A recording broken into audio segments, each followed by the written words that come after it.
अगर आप भी चाहते हैं कि एसएस फिल्म्स मोतिहारी के ऑडियो वीडियो सबसे पहले आप तक पहुंचे, तो इस चैनल को सब्सक्राइब करें और साथ ही बेल आइकन को दबाना ना भूलें। डीजे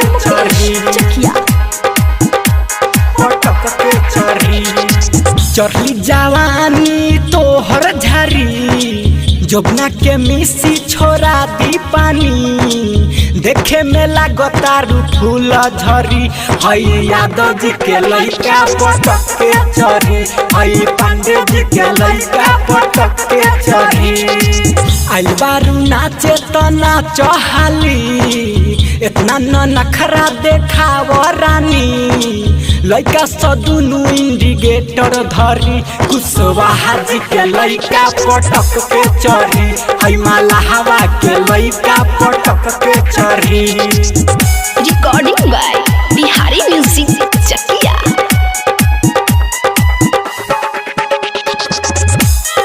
डीजे मुकेश चकिया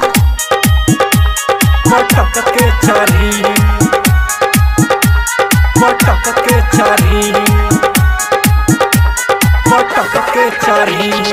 बाजता डीजे नाचो हाली हाली लइका सब कहता चुमा द तू गाली लगैले बारू लाल होठवे पलाली लगैले बारू लाल होठवे पलाली हमरा से सट के तू नाच गोरी नचबू तो पैसा खूबे झरी नहीं जे नचबू तो रसगरी पासावान जी के लइका पटक के चढ़ी बाबू साहेब के लइका पटक के चढ़ी पटक के चढ़ी चकिया पटक के चढ़ी